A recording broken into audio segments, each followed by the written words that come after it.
Padre, en el nombre de Jesús, te adoramos, te damos gracias, te bendecimos, te reconocemos como nuestro Dios, nuestro Señor, nuestro único Salvador, y venimos a ti en este momento, poniéndonos en tus manos, sabiendo que a través de tu Espíritu Santo tú nos vas a revelar todas las cosas. Tú dijiste que Él nos revelaría todas las cosas. Por eso hoy venimos delante de ti, iniciando este curso para que el conocimiento tuyo sea revelado en nuestras mentes y en nuestros corazones.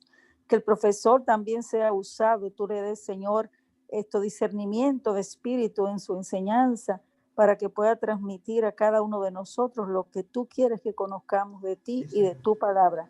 En el nombre de Jesús, bendecimos a cada uno de los que están en este grupo y los que van a seguir entrando. En el nombre de Jesús. Amén. Amén. Dios le bendiga, Dios le guarde.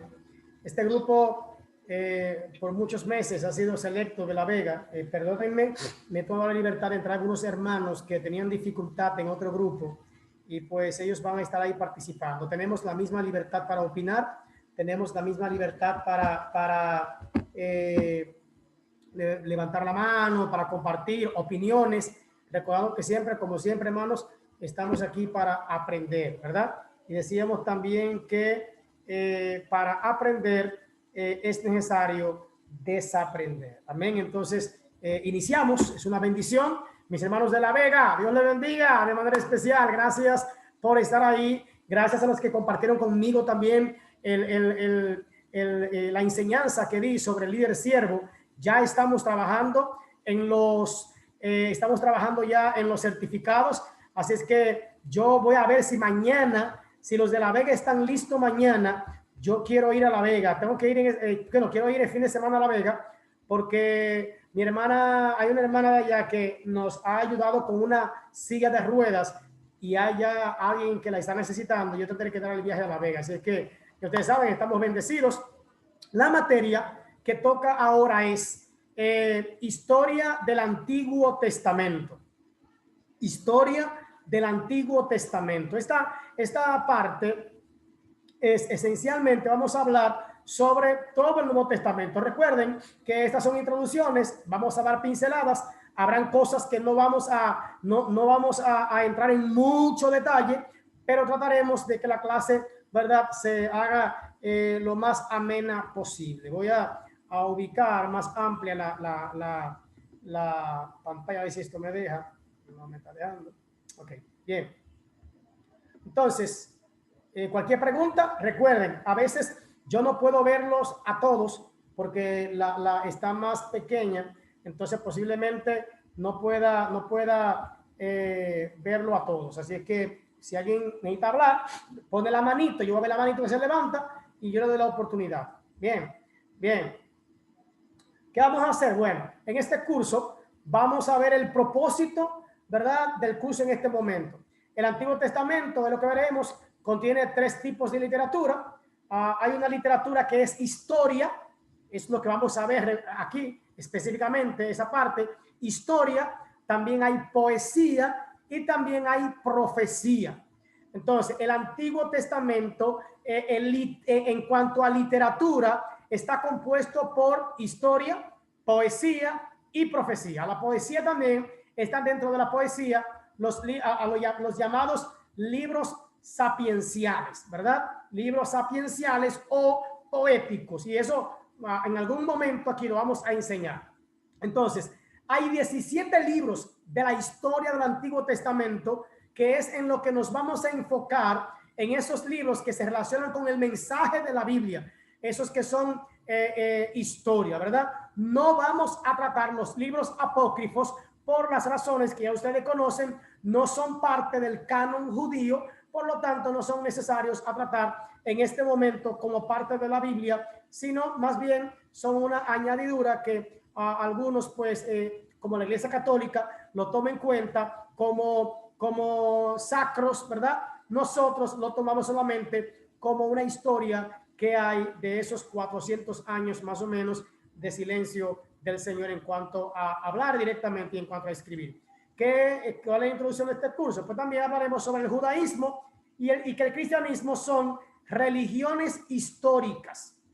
religiones históricas. O sea, por asunto de historia, recuérdense que al principio la enseñanza iba de boca en boca, de boca en boca. Unos iban hablando, iban enseñando lo que habían visto y lo que había oído, cuando todavía no había a lo mejor una escritura. Bien. Bien. Bien, vamos a hablar ahora sobre el Pentateuco. El Pentateuco. Yo me imagino que muchos aquí saben ya lo que es el Pentateuco, ¿verdad? Penta viene de 5, ¿verdad? Esos 5 libros, ¿verdad? Los primeros que están en las Escrituras, y vamos a hablar un poquito de esos primeros 5 libros, o a lo que se llama el Pentateuco, llamado también la Torá. La Torá en hebreo, a pesar de que contiene otros tipos de literatura, no solamente es ley, sino que también hay otro tipo de literatura.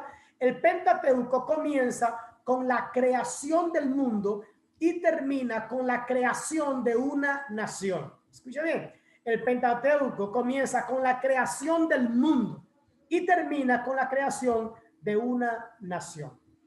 Entonces, podríamos decir que estos libros, ¿verdad? Tienen diferentes autores. Hay un autor divino que es Dios y hay un autor humano, en este caso es Moisés. Pero es bueno señalar que Moisés no escribió todo el Pentateuco, porque hay una parte que señala o que habla de su muerte y ningún muerto puede escribir. Por lo tanto, la paternidad de todos los libros no se le da a Moisés por completo del Pentateuco, porque hay una parte que narra su muerte. Por lo tanto, se deduce, lógicamente, que alguien más terminó de escribir lo que Dios le estaba diciendo a Moisés.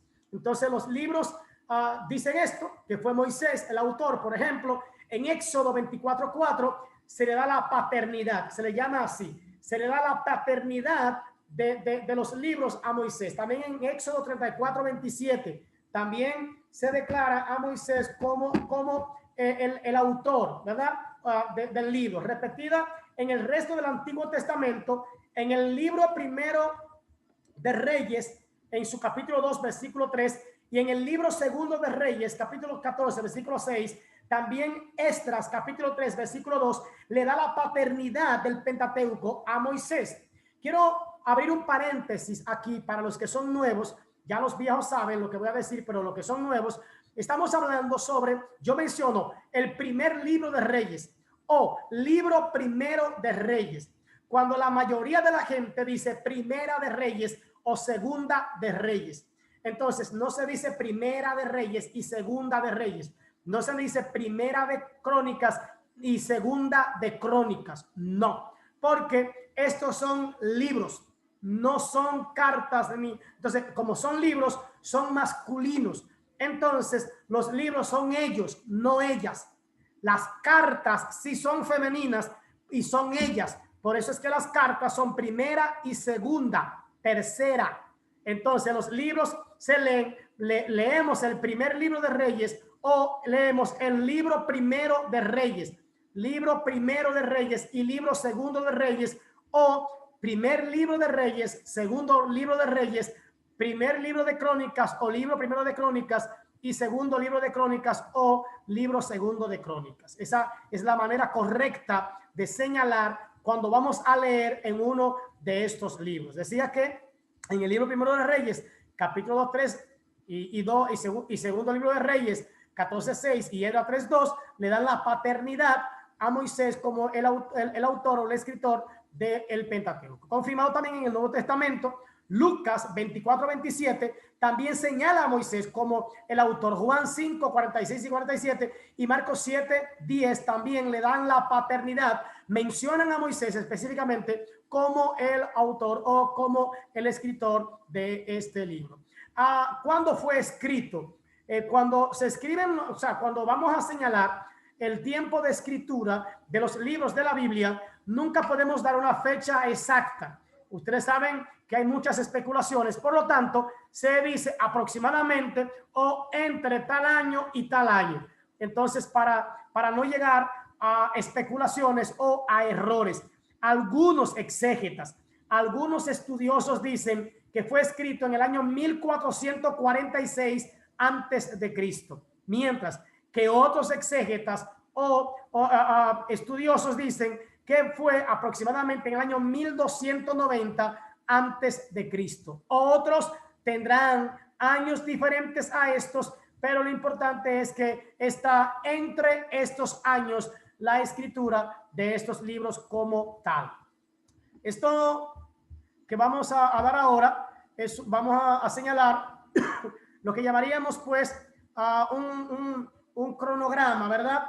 Un cronograma de lo que es específicamente el tiempo, ¿verdad? Desde el Antiguo Testamento hasta el Nuevo Testamento, o desde la creación hasta la nueva creación, que es en Cristo Jesús. La creación que es en Adán y Eva, y la nueva creación que es según Jesucristo. Amén. Decimos que todo empezó con la creación, Dios haciendo todas las cosas, y después de esto el pecado del hombre, la maldad del ser humano, llega la maldad hasta el tiempo de Noé, cuando Dios está buscando hombres que sean piadosos, que sean fieles, hombres que tengan ese corazón de Dios y que sean, ¿verdad?, gente que se hayan cuidado. Dios no encontró a nadie, solamente a Noé, con él a su familia, y entonces viene lo que es el diluvio, la primera vez que llueve de arriba para abajo, porque antes lo que había era el rocío. Ya más o menos en los años 3000, ¿verdad?, año 2000, entonces llega el tiempo de Abraham específicamente, luego pasa a ser Abraham, ¿verdad? Por Abraham llegan las tribus, específicamente las tribus, y aquí empieza ya el patriarcado, ¿verdad? El patriarcado empieza aquí. Luego entonces del patriarcado entra ya el tiempo de los reyes, que inicia, aunque aquí decimos con David, realmente no inicia con David, aunque el reinado dado por Dios específicamente y aprobado por Dios empieza con David. Recuerden que el reinado de Saúl fue específicamente por la petición del pueblo, fue por la insistencia del pueblo, fue por el egoísmo del pueblo, por quererse parecer a las demás naciones. Entonces le hacen un callo a Dios, empiezan a decirle a Dios, a cuestionar a Dios, a decirle a Dios: si los demás pueblos tienen reyes, si los demás pueblos son dirigidos por un hombre, ¿por qué nosotros no? Somos los raros somos nosotros. Y entonces Dios le permite a un rey llamado Saúl. No sé si ustedes conocen la historia, la manera en la que Dios elige a Saúl, de dónde lo saca, cómo lo llama, el temperamento de Saúl, la condición de Saúl, la manera de Saúl, y cómo todo esto, de dónde viene y cómo es, todo esto lo lleva al final a la desobediencia ante Dios, a hacer lo que Dios no había dicho, y con esta desobediencia, con este mal, entonces a ser desechado. Y al ser desechado no se cuenta, sino que se cuenta a partir de David. ¿Por qué a partir de David? Porque de David es que saldría entonces la promesa de un rey eterno. Y ese rey eterno es el que nos da la nueva creación, que es Cristo Jesús. En David, ¿verdad?, pasan los reyes, y luego llega entonces el rey prometido al linaje de David, que es Jesucristo. Por eso se le llama Rey de Reyes, ¿verdad? Rey de Reyes, y también Señor de Señores. Este Señor aquí es Kyrios, y este Señor es mostrando la deidad. Cuando hablamos de Rey de Reyes, es el Rey Supremo, y cuando hablamos de Señor de Señores, estamos hablando del Señor que es el Kyrios, es una deidad, es alguien que es Dios, que está por encima de los reyes seculares, que está por encima de todos los reyes que han existido, incluyendo a David. Entonces, hay dos palabras, hay en Rey de Reyes, dos palabras, una que es Kyrios, o que es una deidad, que significa Señor, o sea, Señor de Señores, perdón, Señor de Señores, son las dos palabras, Señor de Señores.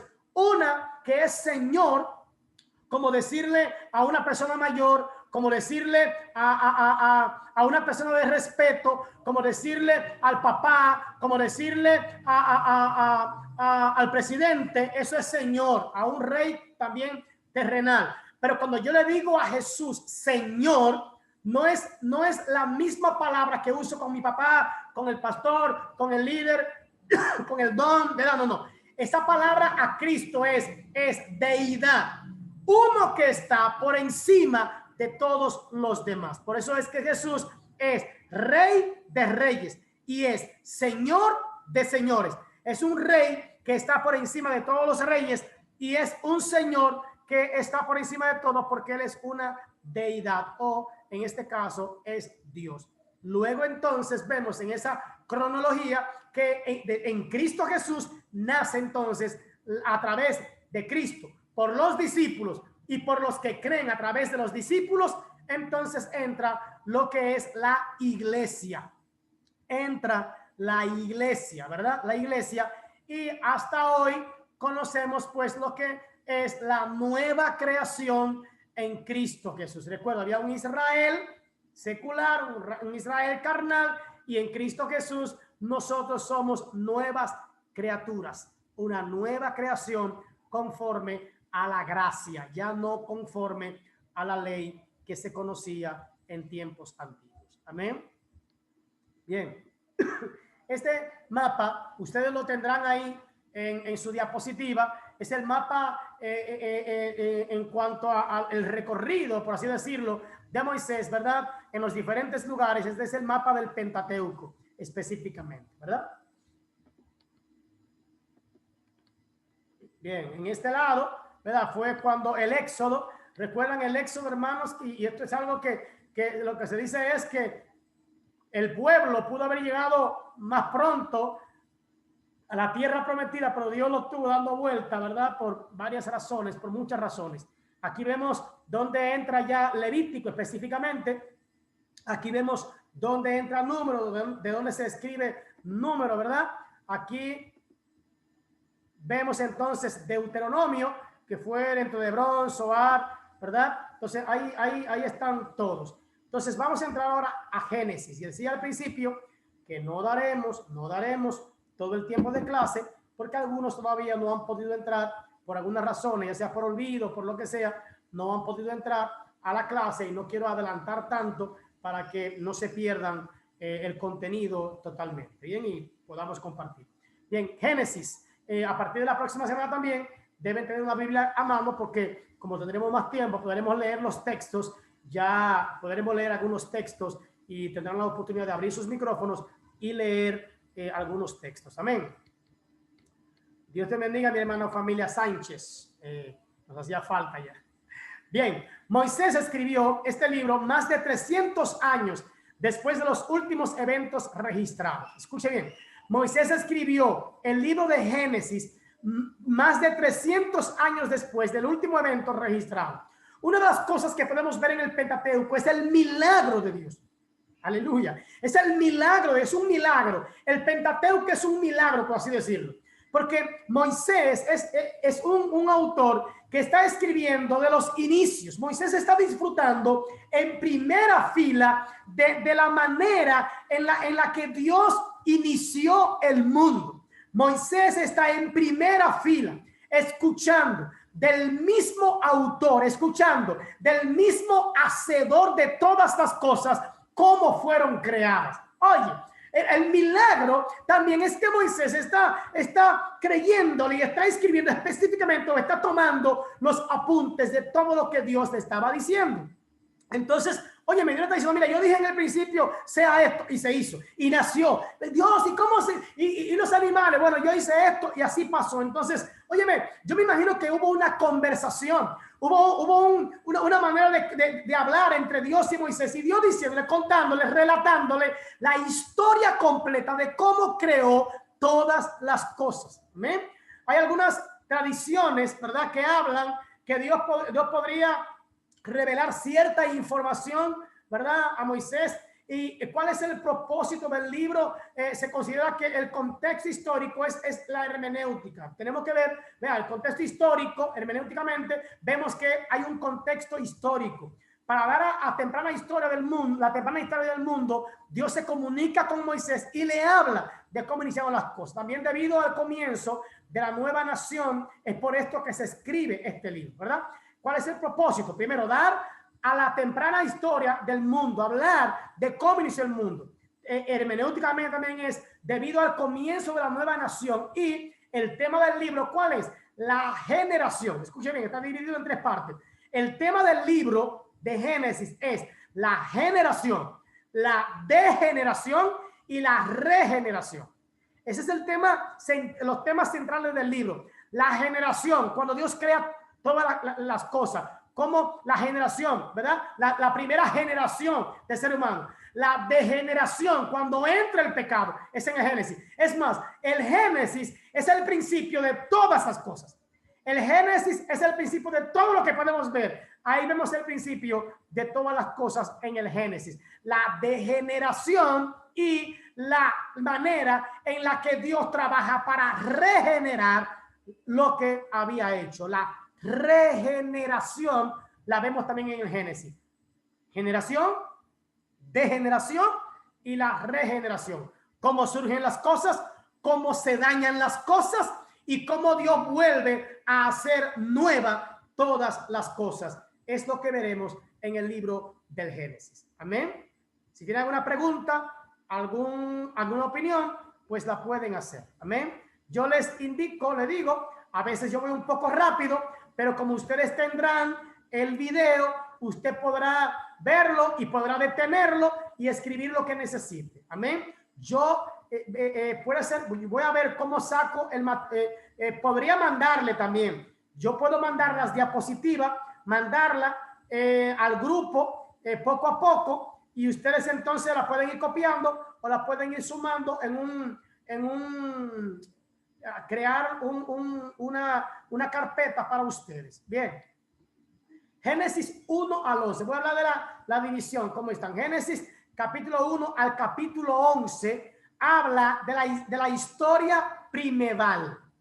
Génesis 1 hasta Génesis 11 habla de lo que llamamos la historia primeval. Pastor, ¿y con qué se come eso? La historia primeval no es más que el mundo primitivo. O sea, estamos hablando de la historia del mundo primitivo, cómo iniciaron las cosas, y hablando especialmente de todo lo creado a través de los tiempos, especialmente de Abraham, luego llamado Abraham o Abraham, como usted quiera llamarlo. Estos capítulos cubren más de un periodo de tiempo que todo el resto del Antiguo Testamento. Antes de todo, quiero especificar algo para cuando lleguemos a unos momentos un poco críticos. La Biblia no está escrita cronológicamente. Grábense eso, hermanos. La Biblia no está escrita cronológicamente. Pastor, ¿y qué es eso? No está escrita paso por paso como ocurrieron las cosas. Habrá momentos en que pudo haber volado o pudo haber pasado a varios años o hasta cientos de años para ocurrir una cosa tras otra. Entonces, cuidado con eso, porque a veces la Biblia hay partes en que algunos capítulos van a retroceder y otros van a adelantar. Entonces, para que entendamos eso, es que la Biblia no está escrita cronológicamente. En un momento podrá adelantar y en un momento podrá volver atrás. No hay problema, no hay desorden. Lo que esto es historia. Y en una historia muchas veces usted va adelantado y dice, bueno, para poderte ubicar en esto, tengo que ir a tal historia donde fulano de tal, ahí comenzó. Entonces, por eso es. Hay gente que cuentan historia y unen una cosa con otra y mencionan un nombre, pero para poder aclararte de ese nombre o de eso que te está hablando, tiene que irse a la parte de atrás para que tú puedas entender. Eso es historia. La historia tanto puede adelantar como en un momento puede retroceder. No hay problema en eso porque es para aclarar y para que usted vaya de acuerdo a lo sucedido. Amén. Bien, Génesis 1 al 2 habla de la generación. Génesis 3 hasta el 11 habla de la degeneración.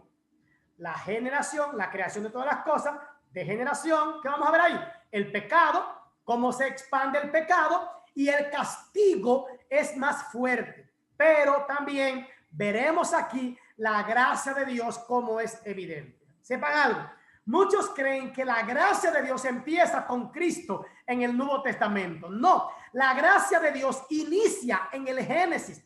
Ahí vemos la misericordia. Ahí vemos porque la gracia es un regalo inmerecido. Y ese regalo inmerecido es prometido desde el mismo momento en que el hombre le falla a Dios, en que el hombre peca delante de Dios. Amén. Empezamos con la creación. La historia de la creación se narra en Génesis 1 y 2. Ahí se narra la historia de la creación. Amén. Algunos me están diciendo que tienen inconveniente con el internet. Amén. Entonces, la historia de la creación se narra en Génesis 1 y 2. Génesis 1 habla de en Génesis 1 hay repeticiones. Ustedes lo han visto, pero a lo mejor ni lo han pensado. Cada vez que dice, y dijo Dios, y dijo Dios, y dijo Dios. Estas son repeticiones. Pudiera ser simplemente que Dios diga, bueno, fue el primer día y fueron creados tal cosa, la luna, las nubes, estos fueron creados, y que vaya de una manera sistemática, pues diciendo cada cosa. No, el autor entiende que debe ir diciendo, y dijo Dios, y dijo Dios. Entonces, esa repetición lo que busca es llamar la atención. ¿De qué llama la atención aquí? Llama la atención de que cada una de esas cosas se hizo por la palabra que Dios había dicho. Ahora, vámonos, voy a adelantar ahora la historia en ese y dijo Dios, en esa repetición constante de y dijo Dios. ¿Recuerdan cómo inicia el libro de San Juan, capítulo 1, versículo 1? Dice, en el principio era el verbo, y el verbo era Dios, y el verbo era con Dios. Y el mismo Juan dice, y por él fueron hechas todas las cosas, y sin él nada de lo que ha sido creado fuese hecho. ¿De qué está hablando? Está hablando del verbo, está hablando de la palabra, está hablando de la acción, está hablando de Cristo Jesús. Y los que no creen en la Trinidad, aquí ese verbo era esa misma palabra en acción que está en Génesis 1 y 2, que dice, y dijo Dios, y dijo Dios. Es lo mismo que dice, que dice Juan, lo que menciona Juan a los gnósticos, es lo que dice en el Génesis 1 y 2. Lo que Juan está haciendo allí es sacándole en cara a los gnósticos el y dijo Dios. Las repetidas veces que por la palabra fueron hechas las cosas, esa palabra que se volvió acción es el mismo Jesús participando en la creación, y es lo que Juan le saca en cara a los gnósticos en base a la deidad de Cristo y su participación como Dios en la creación en el libro de Génesis. Amén. Entonces, esas repeticiones que hay en Génesis no son casualidad, no son un error, no es porque era en ese tiempo. Gramaticalmente, es más, en la literatura, en la poesía específicamente, esa repetición tiene un porqué y un para qué, y no es un simple accidente, tiene una razón de ser. Y dijo Dios, todas las cosas fueron hechas y fueron creadas hasta ese momento, hasta el momento de la creación del hombre, fueron hechas por la palabra. Amén. Entonces las repeticiones tienen un porqué. En el Génesis 1, 27 al 30, habla del mandamiento de la creación, cómo fueron hechas las cosas por la palabra de Dios, el significado. Ahí vemos el orden de la creación. El orden en Génesis 1, 27 al 30, vemos el orden, la manera de un Dios ordenado. Yo voy a chocar un poco aquí, yo repito, yo no estoy enseñando doctrina, pero recuerden, cuando decimos que Dios es ordenado, eso a mucha gente le molesta, eso a mucha gente le incomoda. Yo soy pentecostal, desde la cabeza hasta los pies. Quiero enfatizar eso. Yo creo en que Dios habla. Yo creo en que Dios se manifiesta. Yo creo en que Dios hace lo que Él quiere porque Él es soberano. Pero el Génesis me dice que Dios es ordenado. Lo voy a poner de esta manera, hermano. Y no voy a pedir perdón, simplemente si choco con usted, escúchelo. Esa es mi verdad, no tiene que ser su verdad. Pero Pablo dice que si alguien está hablando en lenguas como una manera de manifestación, una manera de que Dios está en el ambiente, en el lugar o en la persona, y en un momento se está predicando la palabra, escucha bien, cuando se predica la palabra, lo que se supone es que el predicador es el instrumento de Dios en ese momento para hablar al pueblo siempre de parte de Dios. Lo vamos a ver en la homilética cuando yo la dé. Entonces, imagínese usted un panorama donde hay un predicador hablando de parte de Dios, donde hay un predicador que está enseñando la palabra, que está hablando la palabra, siendo el instrumento de Dios, y se levantan 1, 2 o 3 personas hablando en lengua que todo el mundo lo está oyendo. Todo el mundo lo oye. O se levanta alguien a corretear en la iglesia, a saltar y a brincar. Pareciera que hay algo, una unción grande, un poder grande, pero hasta dónde esa unción, ese poder y esa gloria pueden superar lo que Dios está diciendo a través del predicador. No sé si me doy a entender. Entonces, en el Génesis nos hace ver un orden, el orden de la creación y a un Dios ordenado. Lo que Pablo dice es que si alguien está hablando en lengua y no hay interpretación, debe bajar, no dejar de hablar, debe bajar, debe tranquilizarse y debe hacerlo porque es si no hay interpretación, es algo entre él o ella y Dios específicamente. Entonces, esa es una manera de ordenar. Yo he estado en lugares donde yo estaba predicando y hay gente que empiezan ya usted sabe, y entonces hay un momento en que ni lo oyen a ellos ni me oyen a mí. Y entonces ni una cosa ni la otra. A menos, repito, a menos que haya interpretación, ¿verdad? Pero yo creo que Dios no puede ser desordenado y estar hablando a través de un predicador y también estar hablando a través de alguien que está sentado en el banco. O sea, hay que sopesar este tipo de cosas y cómo puede suceder. Entonces, Dios es ordenado. El dominio y la fertilidad, lo vemos en Génesis 1, 27 al 30. El dominio, o sea, Dios le dio dominio al hombre sobre todas las cosas y le dio fertilidad. Multiplíquense. Escuchen bien, la multiplicación está en el ADN de Dios. Una iglesia que no se multiplica tiene que revisarse. Porque la multiplicación desde el tiempo antiguo, desde la creación, es parte del ADN. Si hay algo que traemos nosotros de Dios, si hay algo en lo que nosotros nos parecemos a Dios, es en la multiplicación. Dios le dijo, multiplíquense, sean fértiles, sean fértiles. Hay mucha gente en las iglesias que nunca han tenido un hijo. Y no hablo de hijos en términos físicos, hablo de ganar a alguien, hablo de llevar a alguien a la iglesia, hablo de enseñar a alguien la palabra, hablo de discipular a alguien. El dominio, tenemos dominio sobre muchas cosas, pero también somos llamados a ser fértiles desde el principio de la creación. La multiplicación es parte del ADN de Dios puesto en los seres humanos. Entonces también en el capítulo 2, versículos 7 al 8 y 15, vemos la presencia de Dios con el hombre, la manera en la que Dios se manifiesta y se deja ver y se da a conocer con el hombre. El hombre y Dios eran amigos. El ser humano y Dios eran compañeros. El ser humano y Dios tenían intimidad, conversaban, hablaban de manera audible, de tú a tú, caminaban por el huerto, compartían de manera normal, de manera natural. En el Génesis 2, ¿qué vemos? Vemos el carácter único de la humanidad. El carácter único de la humanidad, física y espiritualmente. Recuerde, muchos biólogos, muchos profesores, muchos científicos dicen que el ser humano es un animal. Mentira. Nosotros no somos animales. Nosotros, Dios no dijo, sea el hombre. No. Dice que Dios terminó de hacer todas las cosas y de decir cosas. Y llegó el momento cuando se detuvo y tomó, oye, con sus manos, tomó barro, tomó tierra y empezó a crear ¿a quién? Al hombre. Dios empezó a hacer al hombre. Y ahí sí dijo Dios, a lo que Dios dijo de nosotros fue que hagamos al hombre conforme a nuestra imagen y conforme a nuestra semejanza. No hay nada más en la creación, no hay nadie más en la creación que se parezca, que tenga el ADN de Dios como los seres humanos. Entonces tenemos un carácter único. Y si tenemos un carácter único, significa que no somos animales. No somos de que animales superiores. Somos seres humanos. No somos animales. Física y espiritualmente somos diferentes a la demás creación.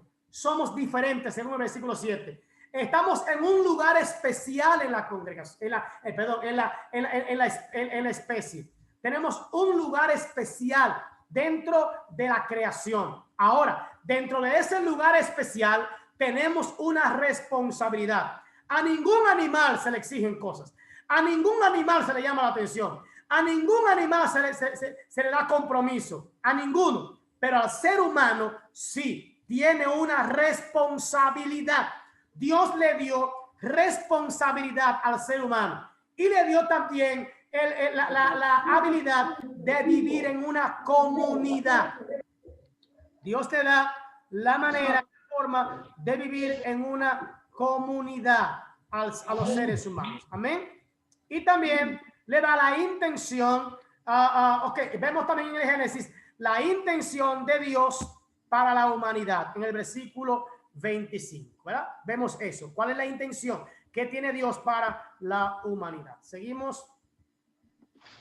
Okay.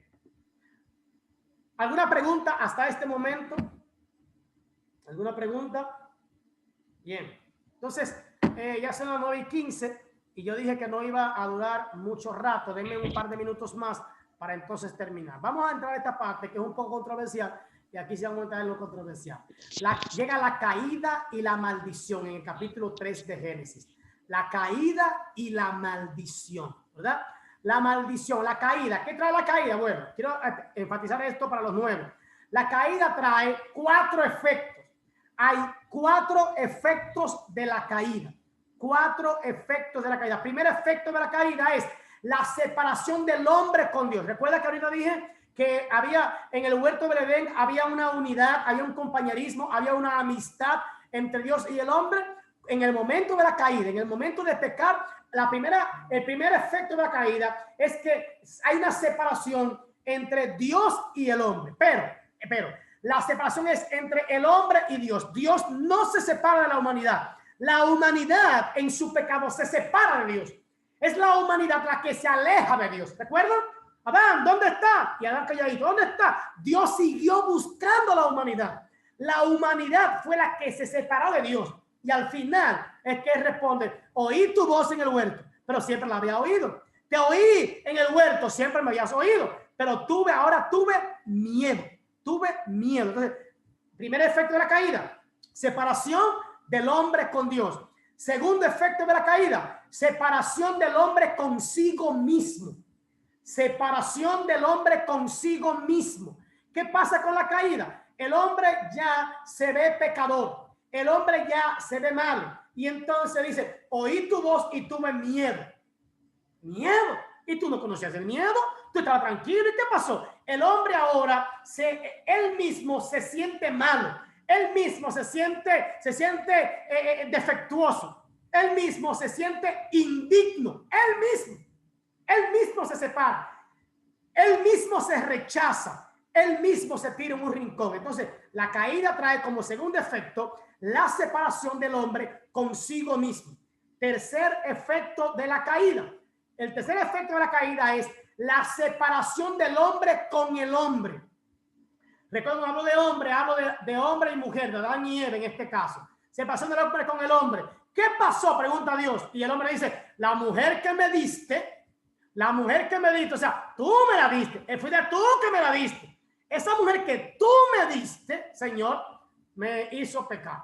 La mujer dice, sí, Señor, pero la serpiente que tú pusiste en el huerto me habló, eso era raro, y me dijo, me mintió, yo caí y comí. Y la serpiente mira para todos lados y no encuentra a quién culpar. Tercer efecto de la caída, hay una división. El hombre empieza a señalar, el hombre empieza a culpar a otro, el hombre empieza a buscar culpables, ¿verdad? Culpables. Y entonces ahora Adán y Eva tienen su primer pleito, su primera discusión. Ahí entra el primer pleito de la humanidad entre el hombre y la mujer, ¿verdad? Adán y Eva pelearon en ese momento. No fue usted. Y yo te obligué, le dijo Eva. Yo te obligué. Yo te puse a ti una pistola en la cabeza. Ah, sí, yo te puse un colín, toma, un cuchillo o un palo ahí. No, usted lo hizo porque usted quiso. yo le ofrecí, usted comió. Entonces, ahí entra, no, fue usted, Eva, usted fue para andar desnudo ahí en la calle, fue usted para andar desnudo ahí, que usted me dijo, mira, Adán, si no come, no come. Si no, también hay mucha gente que cree, malas enseñanzas, que la fruta prohibida era la parte íntima de Eva. Mentira, no era eso. Tampoco era una manzana, no podemos decir que era una manzana, era un fruto. Un fruto. No especifica, sí dice que era codicioso a la vista, era deseoso, ¿verdad? Pero no especifica que era una manzana, pero tampoco podemos decir por nada en el mundo, y no es así, que era, ¿verdad? La parte de Eva, porque Dios le había dicho a ellos que se multiplicaran. Entonces, ¿cómo se iban a multiplicar si no tenían relaciones sexuales, ¿verdad? Entonces, 4 efectos. El último efecto, ustedes, pastor, y el último efecto de la caída es la maldición en contra de la tierra. La tierra se negará a dar su fruto y producirá caldos y espinos. Entonces, son los 4 efectos de la caída. Efecto número 1, la separación del hombre con Dios. Número 2, separación del hombre consigo mismo. Número 3, separación del hombre con el hombre. Y número 4, la creación es maldita y dará caldo o espino, o la creación se negará sus frutos. Amén. Esto es lo que estamos hablando. Entonces, entra la caída, y con la caída entra la maldición. La maldición a la serpiente, te arrastrarás y todo eso. Entra también la maldición del dolor en el parto de la mujer. Entra la maldición del dolor en el parto de la mujer. Quiero aclarar esto. Y aquí soy muy categórico, y esta es mi verdad, no tiene que ser su verdad. Si usted no está de acuerdo, no tengo ningún problema con eso. Simplemente obvielo, échalo a un lado, pero está bien. Aquí vamos a estar en esta controversia. Lo que se piensa, algunos exégetas, algunos estudiosos, algunos que han estudiado las escrituras piensan, y yo creo igual, que la mujer ya había dado a luz en el huerto del Edén. No sabemos cuántos hijos, pero ya había dado a luz. ¿Por qué se piensa esto? ¿Por qué? Porque Dios le dice a la mujer, aumentaré los dolores de tus preñeces. Aumentaré. Yo pregunto, ¿se puede aumentar algo que usted no tiene, que no se conoce, que no se sabe? Es como esto. Yo le digo a usted, mira, te voy a aumentar el sueldo al doble de lo que tú tienes, pero yo no te tengo ningún sueldo. Tú estás trabajando de gratis. ¿Y cómo te voy a aumentar el sueldo si tú no cobras un chele colorado? Entonces, si Dios le dice, aumentaré los dolores de tu preñez, si Eva no hubiese sabido de qué estaba, hombre, ¿de qué tú me hablas? Yo no he hablado nunca, yo ni sé qué es preñez, yo no sé cuál es el dolor. Dime, Dios, yo no entiendo eso. Entonces, si Dios le dice, aumentaré los dolores de tu preñeces, es porque ya Eva conocía lo que era dar a luz. Algunos dicen que ya sea Caín o Abel u otros más nacieron dentro del huerto del Edén, y yo de manera personal comparto esa opinión por la parte que dice aumentaré. Un ejemplo, tú dices, yo tenía un dolor y el dolor me aumentó en la noche, pero si yo no tenía ningún dolor y en la noche me dio dolor, no me aumentó. Yo digo, en la noche me dio un dolor. No es lo mismo que yo diga, yo tenía un dolorcito como eso de las 9 y en la madrugada me aumentó el dolor, me dio más fuerte. Yo lo sé que es más fuerte porque a las 9 de la noche no era lo mismo que en la madrugada, porque en la madrugada me dolía mucho más. Por eso es que Dios le dice, aumentaré. Tú viste, no va a ser ni la mitad de eso, va a ser mucho más fuerte. Más fuerte de lo que te dio cuando tú diste a luz a fulano. Va a ser más fuerte, ¿verdad? También decíamos ahorita entre la separación de Dios, ¿verdad? Y el hombre. El pecado resulta al final en la expulsión y vivir una vida errante para la primera generación. Esa primera generación que nace en el huerto del Edén y la que es creada en el huerto del Edén, ahora salen de ahí dentro de lo que es la degeneración. Hasta aquí vemos la generación, luego veremos ya lo que es la degeneración. ¿Ven? Bien.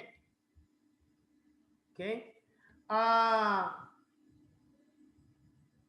¿Alguien tiene algo que decir, que aportar o que preguntar hasta ahí, hasta donde he dicho? Porque voy a terminar aquí, porque algunos han tenido problemas para entrar a la plataforma y entonces no quiero avanzar tanto para que tengan oportunidad de discutir el tema y de debatir.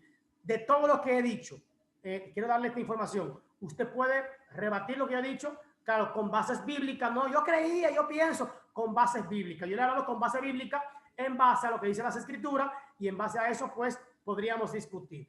¿Alguna pregunta? ¿Algún aporte? ¿Algo que debatir? Pueden levantar la mano y podemos entonces opinar por un momento. Amén. Tiene libertad.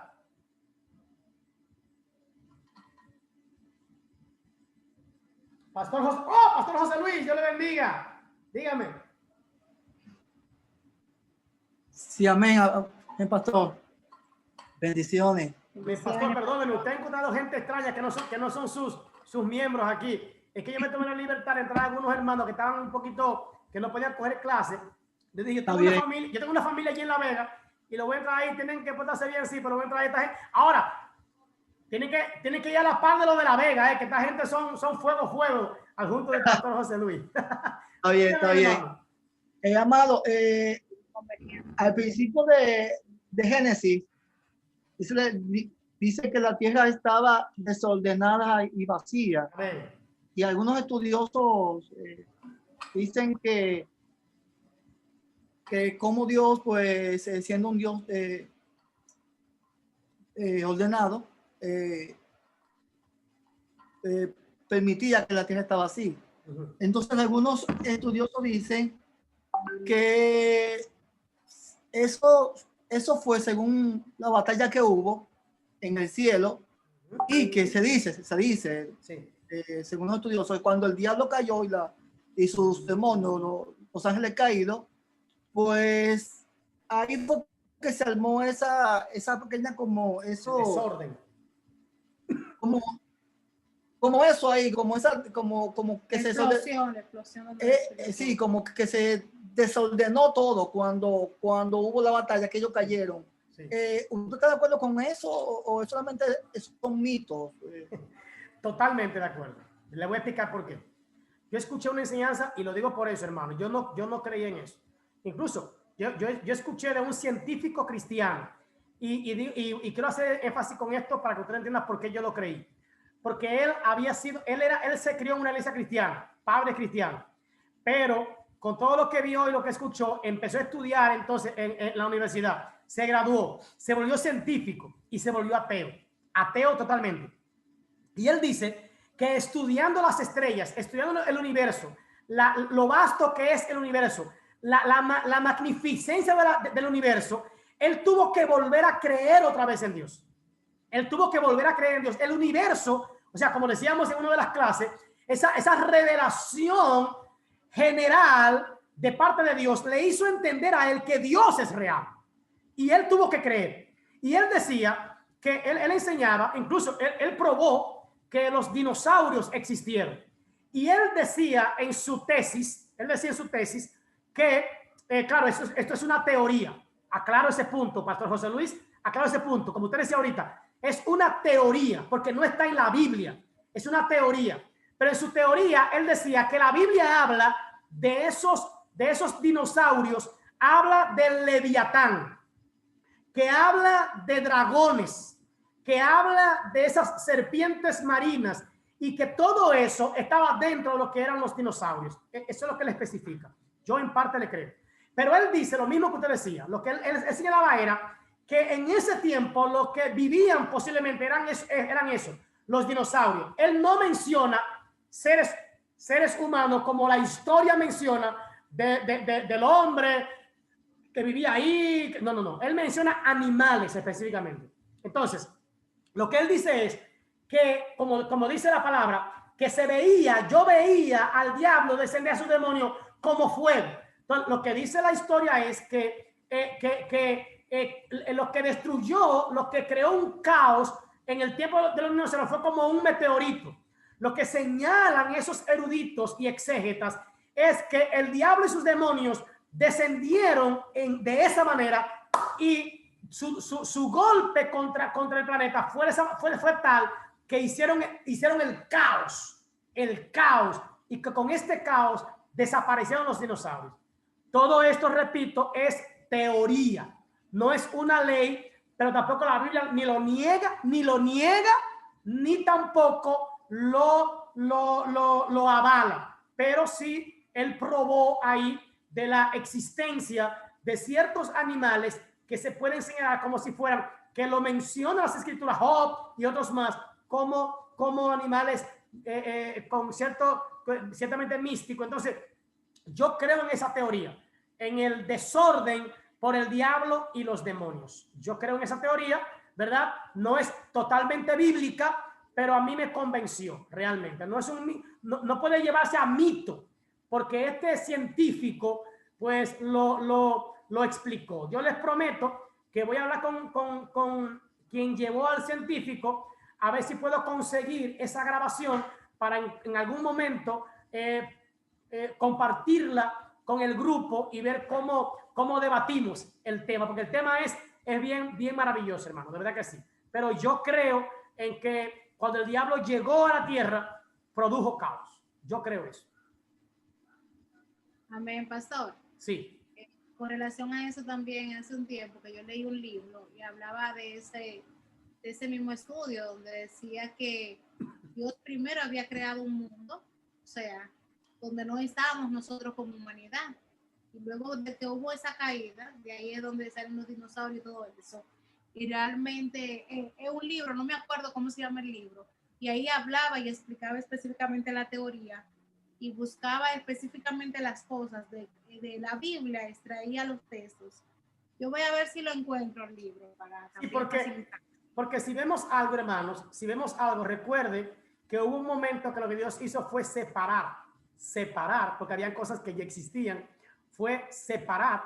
Entonces, incluso el planeta ya existía, las estrellas ya existían, el sol ya existía, la luna ya existía. O sea, lo que sucede ahí en ese momento realmente es que la luz y las tinieblas se separan, ¿verdad? Y en esto el sol, o sea, pero como creación en sí, hay algunas cosas que ya existían realmente, lo que hace una separación.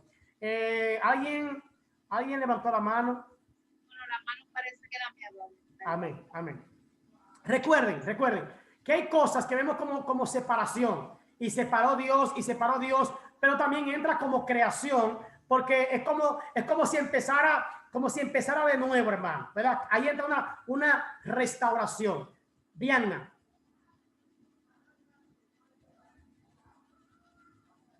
¿puede abrir el micrófono?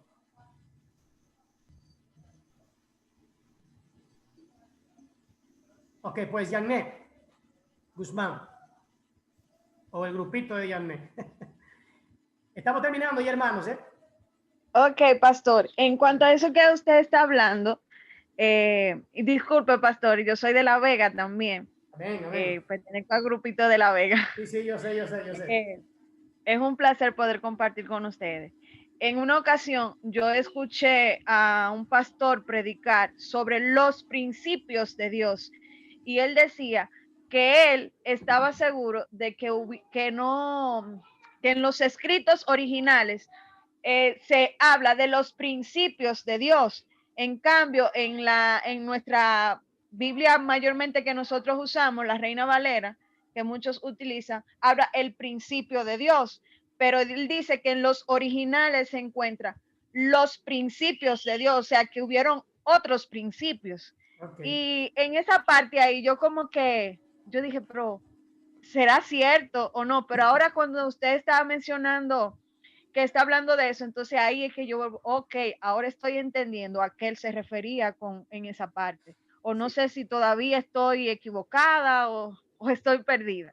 Sí, recordando, sí, podemos hablar de los principios, aunque la Biblia como tal La Biblia habla en el principio de la creación. Y recuerde, es esta creación. Vamos a recordar algo.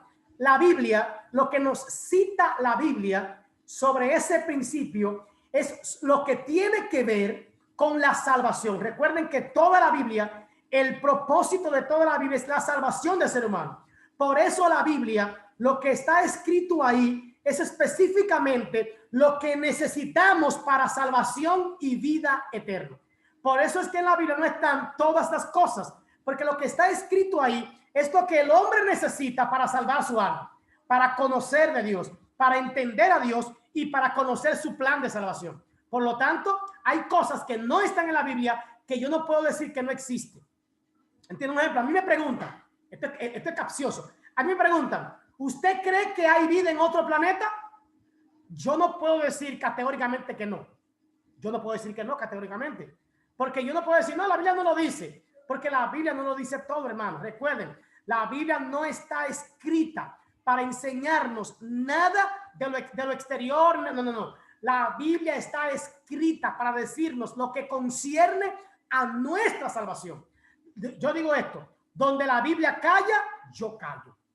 La Biblia no dice que hay vida en otro planeta. Yo tampoco lo digo. La Biblia no lo niega, yo tampoco lo niego. ¿Entiende eso? O sea, porque yo no sé, Dios es soberano y Dios hace lo que Él quiere y como Él quiera. Y para mi salvación no tiene que decir en la Biblia que existe otro planeta o que existe vida en otro lugar. Yo no lo niego, tampoco lo afirmo, porque eso no es para salvación y vida eterna. La Biblia no está hecha para decirme lo que ocurre más allá del planeta Tierra. Amén. Tranquilo con eso. Hay cosas que la Biblia calla y yo debo callar. Hay cosas que son especulaciones. Lo que hemos hablado sobre la creación fuera de la Biblia son especulaciones de quien sea que escriba y que hable. Siguen siendo especulaciones, siguen siendo teoría. Nosotros tomamos la que más entendamos y la que entendemos más realista. Pero no podemos decir la Biblia dice en cuanto a eso. El científico, le digo, dice que cuando Job habla del Leviatán, cuando habla de monstruo marino, que habla de ese tipo de dinosaurios. En el caso mío, me convenció esa teoría, pero no puedo decir que es bíblico totalmente que los dinosaurios existieron. Hay teorías que lo dicen. No es bíblico, pero no puedo negarlo, pero tampoco puedo confirmar porque simplemente es una teoría. Lo que para mí es ley es la creación de la humanidad. Lo que para mí no es teoría, es una ley, es que Dios hizo hombre, mujer, varón y hembra, y que no somos evolución del mono. Eso es una ley porque está en las escrituras, para mí como cristiano. No sé si me entienden o no, o si me doy a entender. Amén. Me parece que mi hermana Brianna no puede hablar porque está escribiendo. Brianna, si quiere hablar, este es el momento, o terminamos aquí y continuamos desde donde terminamos, continuamos. Y si hay alguna pregunta para la semana que viene, arrancamos desde este mismo punto y continuamos ahí. Cada semana alguien da un recuento de lo que hablamos la semana anterior y podríamos empezar por aquí. Amén. Brianna, si desea hablar. Pastor. Amén. Pastor. Sí, dime. Amén. Ok. Francisco de este lado, capellán. Amén, capellán. Uno de los capellanos. Algo de lo, sí, uno de ellos. Algo de lo que usted decía ahorita me impactó mucho sobre la parte de cuando aumentará los dolores de parto. Me parece que sí, habla de realmente tiene sentido lo que usted explicaba y desde este momento yo lo veo desde un punto de vista diferente. Y otro punto que quería sugerirle, pedirle sobre la diapositiva, sí, porque lo que tomamos nota está muy interesante, hay muchas notas que tomar, entonces con la diapositiva se nos hace más cómodo tomar todos los apuntes, así que sí, nos gustaría que yo la puse. Usted nos haga llegar, ya sea por el mismo chat, que sé yo. Ok. Sí, se lo envío por el chat, no hay problema, hermano, se lo envío por el chat. Y también trataré, hermanos, de sacar la copia y ver cómo la hacemos llegar a diferentes personas. Bien, pero si se lo voy a enviar, mañana en la mañana pondré el video y las notas. Le voy a decir algo para que no se caiga su celular. Usted toma las notas, la manda a otro documento y la borra. Y punto. Bien, toma la nota, la borra y punto. Para que no se le cargue su celular. Amén. Bien. Gracias. Yo quiero terminar, porque dije que vamos a terminar un chisme temprano, pero no lo cumplí, perdónenme. Es que otra cosa, yo me emociono mucho en la enseñanza. Yo soy muy emocionalista en la enseñanza y yo vivo este asunto. Así es que le digo a los nuevos, ya los viejos saben, le digo a los nuevos, cuando terminamos la clase, usted en el grupo que pertenece, tiene que poner fulano presente, para yo saber que estuvo ahí, porque eso también, y cuando no puede estar presente, mira el video, y entonces al grupo completo o a mí personalmente dice algo de lo que aprendió por ver el video. Amén. Dios le bendiga, Dios le guarde. Gracias por todo, gracias por estar ahí. Pastor José Luis, me gozo de que estemos aquí otra vez, de estar con su iglesia y con los hermanos de los Cocos y también con los hermanos tenemos hermanos ahí de San Cristóbal. Tenemos gente de San Cristóbal ahí. Así que Castia, Dios te bendiga en especial. Y yo creo también que el pastor de Castia creo que también anda por ahí, si no me equivoco. Así que bienvenidos. Así que gloria a Dios por ustedes. Oramos por este tiempo. Padre, gracias te doy una vez más. Gracias por esta oportunidad, por este grupo. Bendícenos, ayúdanos, acláranos las dudas. Aclara nuestras dudas, Señor, y ayúdanos a poder ver tu palabra, no a raíz de lo que muchos dicen, sino a raíz de ella misma. Que tu palabra, Dios mío, sea el centro de nuestra enseñanza y que tu palabra, Dios mío, se manifieste a nuestro diario vivir. Gracias. Danos, Señor, para vivir tranquilo en el nombre de Cristo Jesús. Amén y amén. Dios le bendiga, Dios le guarde. Será pues hasta la próxima semana, si Dios lo permite. Ya estamos terminando los diplomas, los certificados para hacérselo llegar. Yo quiero ver si el sábado puedo pasar por La Vega a llevar los certificados de La Vega. Así que ustedes saben, guárdenme jugo para allá y de todo. Sí, amén, pastor. Amén. Esperamos. Amén.